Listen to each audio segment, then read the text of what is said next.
a wide receiver comes out and McCarthy gets rolled up on, jumps up and over him. Ankle looks pretty darn good there. Let's put it this way. J.J. McCarthy's ankle was healthier on Thursday night than Carson Wentz's shoulder was.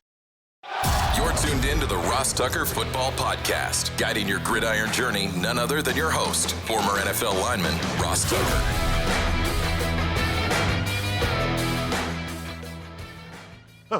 Oh, yeah, it is. But it's not just any Ross Tucker Football Podcast. It is a Power Rankings Tuesday, one of my favorite days of the week, because I let you know where every team in the NFL, including your team, stacks up. Plus, I got thoughts on last night's game between the Commanders and the Chiefs. A lot to get to on a Power Rankings Tuesday. No time to mess around. It's Big Show time. The Big Show. All right, Ross. The Commanders' offense, they struggled without Jaden Daniels, losing to the Chiefs 28-7. It's interesting because I thought the Commanders really came to play, and I was impressed. I think it was either 7-7 or 14-7 at halftime. I can't remember, but the Commanders came to play. I thought defensively saw a lot of really positive things. Jacob Martin rushing off the edge was getting pressure on Mahomes. He was taking it to Jalen Moore, the left tackle for the Kansas City Chiefs, who's out there with Simmons out with the personal reasons. The Commanders were able to get a couple of interceptions. The one was Marshawn Lattimore was able to make a terrific interception on a bad throw by Mahomes. Obviously, there was the other interception by Bobby Wagner that went through Travis Kelce's hands. The Commanders' defense came to play. And honestly, I thought for the first half, Marcus Mariota outplayed Mahomes.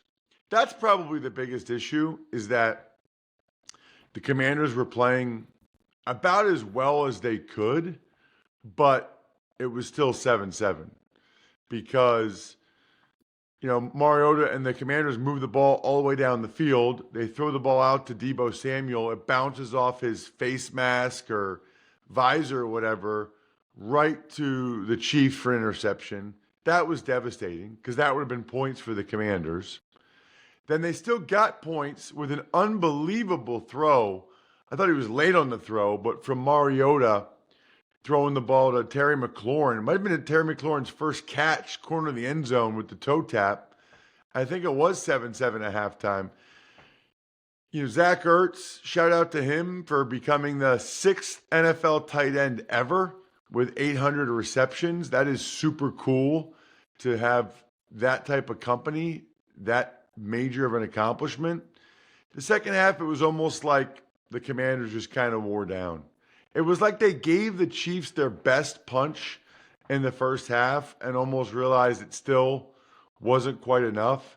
Second half, the Chiefs were aggressive. I give Andy Reid credit. Andy Reid is being a lot more aggressive on fourth down than he ever used to be, and it makes the Chiefs even more dangerous. They ran it pretty well with Pacheco and Kareem Hunt. Kareem Hunt had some catches too. Rashee Rice definitely brings a dynamic element to that Chiefs offense, and they end up pulling away and showing that they are once again a very, very formidable force in the league, and you'll see just how formidable by where they are stacked up in my power rankings. It's time for the all-important Power Rankings. The worst team in the history of the NFL is... Good segue to kick off your power rankings. No shocker here. Tennessee Titans, 32. I will see the Titans on Sunday again, my third time in person this year. I've got the Chargers at the Titans for CBS on Sunday. Titans, actually, and I said this yesterday, I thought they looked pretty darn good in the first half against the Colts. I mean, they were every bit as good as the Colts in the first half of that game. Probably the red flag in that sense would be that they were already down 17-7, even though the first half was maybe as well as they can play, and they played pretty even. Second half, they just kind of fell apart. they just have a lot of challenges. Offensively, they're playing a lot of young guys, including a young quarterback. And then defensively, they probably have guys out there that, wouldn't play, certainly wouldn't start for a lot of other teams. They did make a trade yesterday. They sent Roger McCreary, their nickelback, to the Rams. They get the Rams' highest fifth-round pick, which will actually be the Titans' original fifth-round pick. So that might be the first pick of the fifth round at this point. And then they're giving up their latest sixth-round pick, which will be pretty late in the round. The reality is the Titans clearly already decided that they're not going to give Roger McCreary a new contract after the season. He's going to be a free agent, and he's not, at least in their opinion, part of the long-term answer, part of the solution. And so why not get something for him?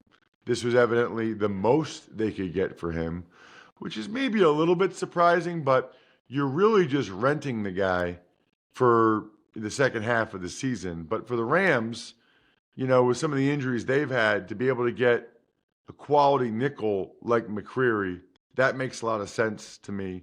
And I can see other teams being interested as well. So probably a trade that makes sense for both sides. Although if McCreary gets a pretty good contract as a free agent, then the Rams, I believe, unless I'm mistaken, end up getting a comp pick. 31st, New York Jets. Jets, Jets. Well, they're moving up. For the first time in a month, the Jets are moving up because they got a win. And they did a lot of really good things in that win. Now the question is, was it just a one-game anomaly against a horrific defense in the Cincinnati Bengals, or can they build on that and maybe get a few more wins the next few weeks? 30th is the New Orleans Saints. Oh, when the Saints come marching down. Oh, when the Saints come marching down. My power rankings. So I did not think for the Even Money podcast, which, by the way, we will produce and post today, which is why you should always follow at Ross Tucker Pod, but also really just turn your notifications on for both your podcast app or youtube.com/Ross Tucker NFL, because you got to get the Even Money betting podcast as soon as it's posted. I like the Saints at home getting the 5.5 points, but the turnover bug, it's just got them the last couple games. Has not given them a realistic chance to win these games, which is why I am guessing we will hear sooner rather than later that they have decided to go with Tyler Shuck as their starting quarterback for the remainder of this season. 29 is the Las Vegas Raiders. The Raiders. They had a bye, coming off a second win. So not really much to say about the Raiders other than they did sign Tyler Lockett yesterday, wide receiver Tyler Lockett. So they are reuniting Tyler Lockett with Geno Smith as well as Pete Carroll. Do you know a song with the word reunited in it, Jack? Well, like the reunited and it feels so good. Like that Yes! one? Yeah. I like that you're not afraid to sing, man. I was gonna say reunited and it feels, but you did it. I love it. All right. See, Jack's dope. Jack's dope is everything I was just gonna say dope as is something I don't want to say on the show. So I'm not going to. But Jack's dope. I like how you still found an excuse to get your singing voice in there too. Dolphins 28. I don't need an excuse. Miami Dolphins 28. Miami Dolphins moved up a couple of spots after that very surprising and eye-opening dominant win in Atlanta against the Falcons. Just a stunner. That's like an any given Sunday type of game. No idea what's going on with the Atlanta Falcons. And the Dolphins, let's be honest, they're a different team ever since they activated Hayden Rucci. I mean, they are undefeated in games in which Hayden Rucci has played all time in franchise history. Undefeated. 27th, Cleveland Browns. I thought that was a little bit of a disappointing performance by the Browns. coming off the big win at home against the Miami Dolphins, I thought the Browns would put forth a better performance. And I guess, in fairness, they did for a while. They had the lead in New England. They were playing good defense. I think maybe they even had the lead at halftime, or it was close at halftime. But put them in the category of a team like the Saints or the Titans or any of these teams down near the bottom. They're not good enough to win if they turn it over. If Dylan Gabriel's throwing a couple picks, they're not good enough. And they're not good enough without Quinshon Judkins, so we got to monitor this shoulder injury he has. 26 is the Arizona Cardinals. So the Cardinals had a bye. Not much to say other than obviously just been a really, really disappointing season for them. And it didn't feel like it had to go this way, which is why it's such a shame. But it has been. They cut Michael Carter, one of their running backs, yesterday. I think they're getting Kyler Murray back. We will see if the Cardinals can turn things around, but their division is just ferocious, and they're clearly the worst team in that division. 25th is the Cincinnati Bengals. I don't know whether or not they're going to be able to come back from that loss. That was a season-defining loss. To have that Thursday night game with Flacco out there, and then to come right back from that and lose at home to the Jets when you're up by 2 touchdowns, that feels like the type of loss, in all sincerity, that could send the team into a downward spiral and potentially be the beginning of the end for Zach Taylor in Cincinnati. I like Zach, but I don't know, man. That loss is the one that gets the natives restless there in Cincinnati. Falcons up next at 24. This is why power rankings are really hard. The Falcons have some super impressive wins over like the Bills, by 2 scores. And then they have laid some of the biggest eggs. They lost 30-0 to the Panthers. They just got annihilated by the Dolphins. I have to tell you, I would say that's not a good look for Raheem Morris, that there's that much fluctuation. There's fluctuation for every team, but that much, to have that many games where they just were not ready to play, that would be concerning to me. 23rd is the New York Giants. The G-Men. So I kind of like this team. I kind of like the way the D-line flies around, although I think that they should be better, in all sincerity. With Thibodeau, Burns, Lawrence, Carter, I think that group should actually be more dominant than they have been. Just my personal opinion. And then the offense, I think Jackson Dart's a real guy. I mean, I think Jackson Dart has a great chance to be the Giants quarterback for a long time. Now, I've told you guys this before. I don't know if he's going to stay healthy all year with his style of play, but I really like the things I've seen from him, the way he carries himself. He'll have to do it the rest of the year without Scadaboo, which is a shame because I love Scadaboo. Who doesn't love Scadaboo? He's just so fun to watch. Love the fact that Big Dom took him some cheesesteaks and hoagies in the hospital yesterday. That was amazing. More great stuff right after this. Guy Fieri's got Culinary Chaos on his Christmas list. Don't miss the brand new series, Tournament of Champions All-Star Christmas, on Food Network. For the first time ever, superstar chef duos will go head-to-head in high-pressure, high-flavor matchups, all for charity. Get ready as game day intensity meets holiday heat in the biggest culinary competition of the season. It's TOC like you've never seen it before. Don't miss Tournament of Champions All-Star Christmas series premiere November 5th at 8, only on Food Network. Stream it next day on HBO Max. Smirnoff is the perfect vodka for crafting delicious cocktails that are easy to make and versatile for any and all fans over 21. It's the world's #1 vodka. It's an official vodka partner of the NFL. It's an award-winning vodka. It's been around since 1864. That in and of itself is incredible to me. Grab a bottle of Smirnoff at your local retailer and head to Smirnoff.com to find recipes of delicious cocktails perfect for game day. Please drink responsibly. Smirnoff, number 21 vodka, distilled from grain, 40% alcohol by volume. The Smirnoff Company, New York, New York. Please do not share with anyone that's under legal drinking age. 22nd is the Baltimore Ravens.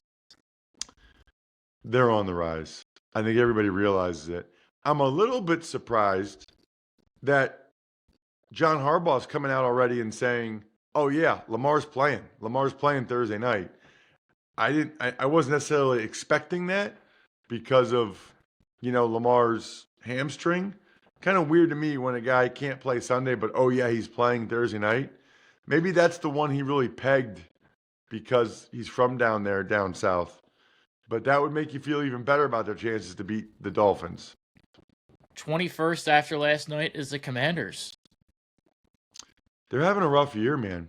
They're having a really, really rough year, and that puts them in a bad spot. I mean, they have a major uphill battle to get to the playoffs now, and the Cowboys. I mean, they're both far behind the Eagles at this point, and it would be highly unlikely they'd catch them, which means, by the way, the Eagles likely to be back-to-back division champs. First time that's happened in the NFC East in 20 years, which is just remarkable. 20th is the Jacksonville Jaguars. They had a bye, so not much to say other than they were really struggling going into the bye. So probably a good time for them after that London debacle against the Rams. I need a new word. I'm saying debacle too much. Get a thesaurus, Ross. 19th, Carolina Panthers. I don't think it's that big a deal that they got blown out by the Bills. I think, in fact, most people probably saw that coming. Bills coming off a couple losses. Bills coming off a bye. No Bryce Young. Now, I will say I thought Andy Dalton would perform better than that and give the Panthers a better chance. I really thought, I guess that's the whole team would give them a better chance in that game. I didn't think they'd get run over like that at home. But the question is whether or not that's a minor blip for them or not, now that they're 4-4. 18, Chicago Bears. Duh, Bears. So it's not the worst loss in the world after they had won 4 in a row, but you'd like to think you can beat a team when they have their backup quarterback in Tyler Huntley. But what happened for the Bears is sort of their turnover good fortune kind of ran out. And so now they need to win games when they don't have, the turnover luck on their side. We'll see if they're good enough to do it. I also thought that game felt like a little bit of a step back for Caleb Williams. 17, Minnesota Vikings. The Minnesota Vikings. How about that Carson Wentz news? Season-ending shoulder surgery, going on IR. He had dislocated his left shoulder, which is why he had been playing with that shoulder harness.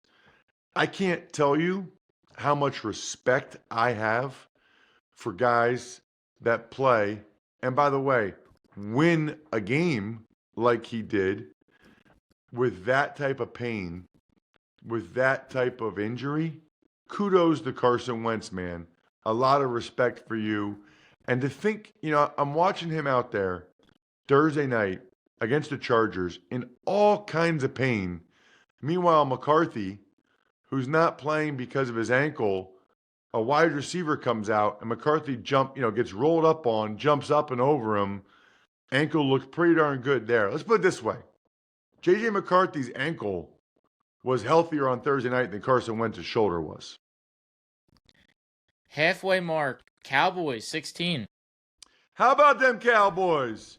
So the Cowboys defense is just horrendous and doesn't really give them a chance to win many games. But the offense has to get their act together to give them a chance to win these shootouts, because I don't know what happened to Dak. They didn't get Ferguson involved, who's been such a big part of what they've done, too. 15, Pittsburgh Steelers.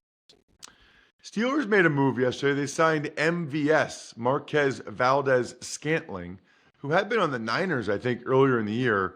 Gives them a deep threat. He's always been able to run. He's always been able to make plays in clutch games. Steelers, I think, felt like they needed somebody else that could threaten downfield. And obviously, he has rapport with Aaron Rodgers. 14, San Francisco 49ers. That was a surprising loss for the Niners. And I would say not that they lost the game, but the manner in which they lost. Really struggled, I thought, on the offensive side of the ball. Texans' defense is legit, but yikes.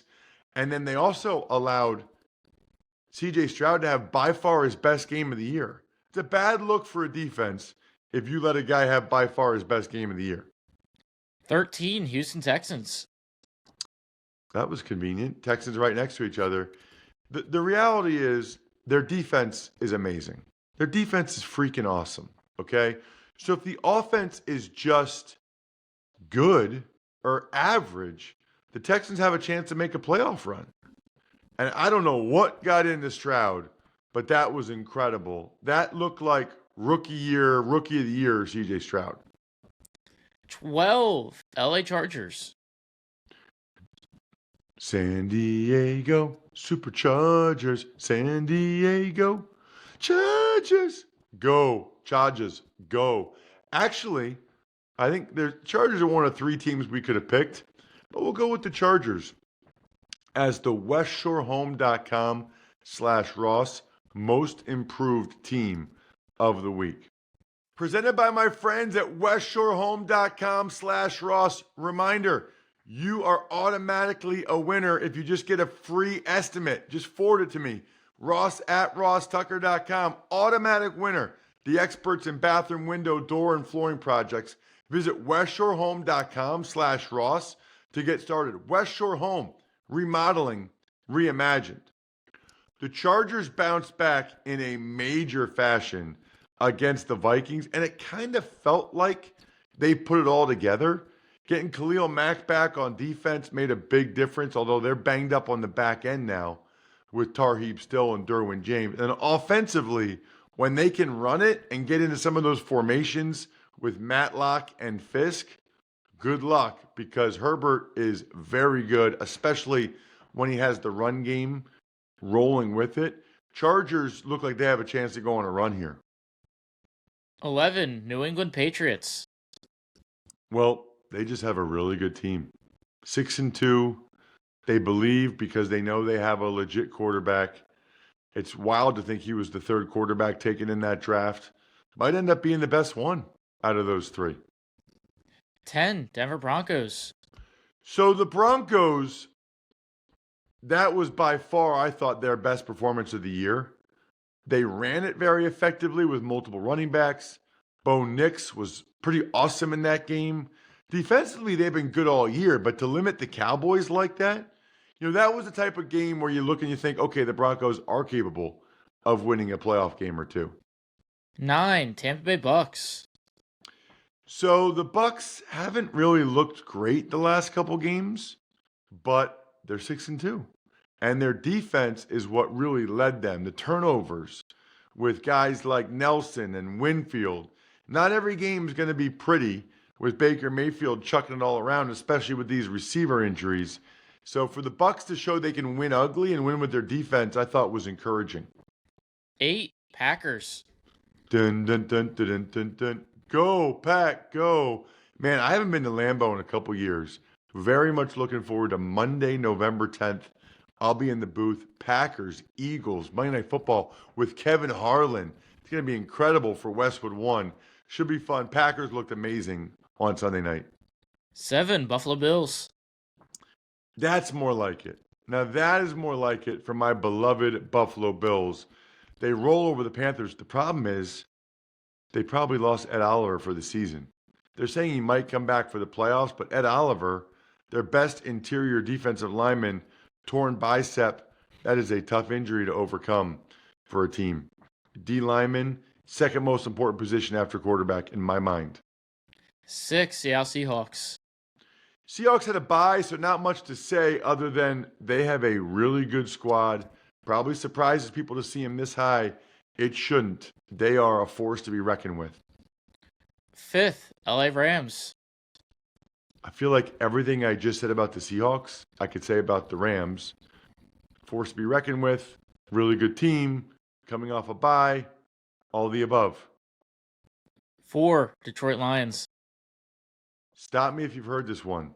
Really good team, force to be reckoned with, coming off a bye.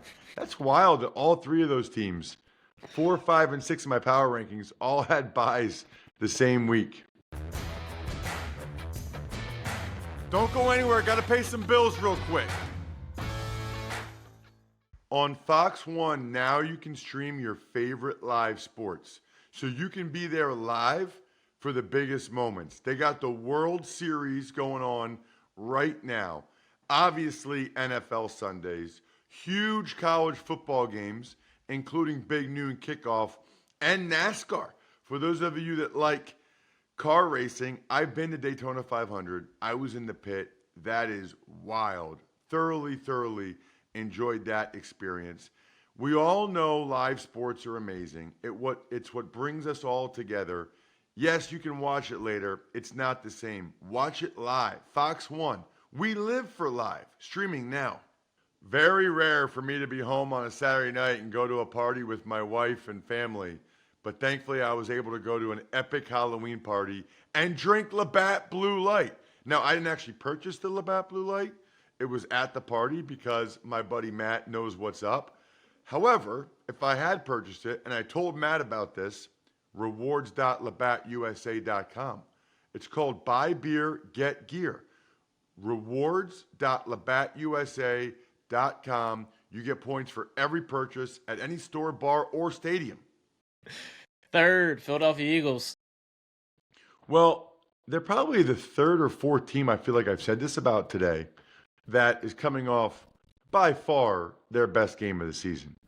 Yeah, I don't know that it was a dominant performance by their defense, but it was good. And they had guys like Jalex Hunt flying around making plays on the D-line, which is what they need. But they got their run game going. That has been their magic elixir over the last few years. The issue, though, is now they have the bye. So right when they got the momentum, they have the bye. But that's probably good with Saquon with this groin injury. 2nd, Kansas City Chiefs. We talked about them already with that game. They look as good as any team in football. I'm quite sure on the Even Money Betting Podcast, Fezzik will say that they are clearly the best team in football. We'll see. But the Chiefs, once again, even when they don't play their best, they win by 3 touchdowns. That's a good sign. Ross's number one team, which is totally meaningless, but it's fun and will get many of you incredibly annoyed, is... And number 1 is the Indianapolis Colts. For the third straight week, the Colts are my Smirnoff number 1 ranked team. Presented by Smirnoff, the official vodka sponsor of the National Football League. Smirnoff, please drink responsibly. The Smirnoff Company, New York, New York. Vodka, 40% alcohol by volume. Who would have thought that the Colts would be number 1 at all? Who would have thought that the Colts would be in the top 10 of my power rankings? There are a lot of stats out there that indicate the Colts aren't just the best team in the NFL. They're one of the best teams we've seen in the NFL in recent years. They are that good. They have been that good. People won't believe it until they see them in a primetime game against a good team. I know how this works. I'm just telling you, they are legit. Other than that, Picks Wednesday tomorrow. Don't miss it. I think we're done here. Thanks for tuning in to the Ross Tucker Football Podcast. Make sure to also check out Even Money, Fantasy Feast, and College Draft, all on the DraftKings Network, YouTube, or subscribe to the podcast on your favorite platform. Shout out myfrontpagestory.com. Almost November, which means it's almost time for you to go ahead and order somebody in your life the best holiday gift they'll ever get. It's myfrontpagestory.com. Backoffthescheduler.com, humanheadnyc.com, Sporticulture, Pizza Boy Brewing.